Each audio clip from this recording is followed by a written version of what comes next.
Good morning. The sun is just popping up behind me. You can also tell from the vegetation there as well. We're into the early stages of autumn, aren't we? I looked across the wooded valley where we live yesterday and I could see that some of the trees are now starting to take on their autumnal colours. Anyway, this morning I'm back on the pond that I was fishing yesterday morning. Caught that tench, and well, if you follow my angling adventures, you know the story.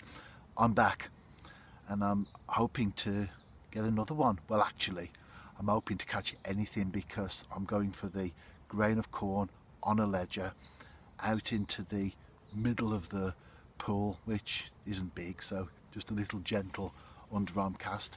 And oh, a moorhen just hopped in front of me. And I'm going to see how this next hour and a half goes. As always, looking forward to it though. There is a slight issue with weed, not too bad as long as you let the bait settle and then don't pull through it when you tighten up. And I've been getting a few little taps on the rod tip. On this particular occasion I struck and I've netted this roach. Nice fish actually, and again I can't stress that enough. It's all about the venue that you're on, isn't it? That's actually quite good. I'm certainly pleased with that.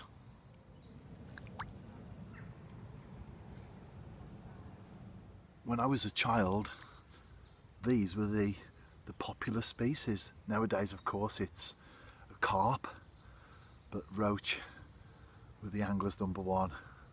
And they're great fish, aren't they?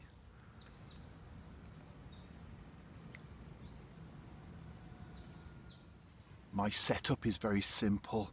It's an Okuma Zeon Real Barbel Special rod, 6-pound Maxima Chameleon. That goes right the way through. I've got some of the weed off, but you can still see there bits remaining. 1/4 of an ounce lead, a small bead, a shot. Then that's about 5-6 inches.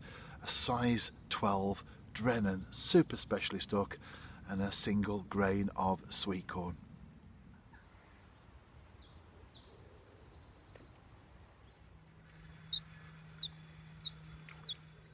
The tip pulled round there. I thought, tench, carp.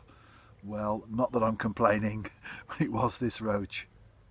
To give you an idea of the weed problem, this actually is quite as bad as it gets, but nevertheless you can see how it wraps itself around the hook. I have thought about fishing with a pop-up corn on here, but it's not too bad because, as I've said already, I'm getting this piece off there, as I've said already, just let the bait settle on top of it and then make sure that you tighten up just to the lead and don't pull the lead at all, because the moment you do, then of course you get all this. A lot of this happens when you then reel into recast, rebait or whatever. You pick up the weed as you go along, so you're not necessarily got that on there all the time. It's all about thinking about the swim, isn't it? It's thinking about the venue, working out a plan, and as you can see this morning, most definitely a case of quality over quantity. Will I catch a tench or a carp or a crucian? I don't know. I've got about 20 minutes left. I'll tell you one thing though, I've enjoyed it, and that's what counts, isn't it? Just pulled up on the drive at home. I'm going for my morning run now, and the images that you can see on the screen are taken from the BBC iPlayer. That's the aerial view of where the cyclists came last week in the Commonwealth Games. That's where I live. The lane that was famous-ish for an afternoon, still there, and that's where I'm going right now, and through the woods also. Then I'm going to potter around in the garden for a couple of hours before it gets too hot. That's what you do when you get to my stage of life. One of your hobbies is pottering around in the garden. Well, whatever you're doing today, enjoy.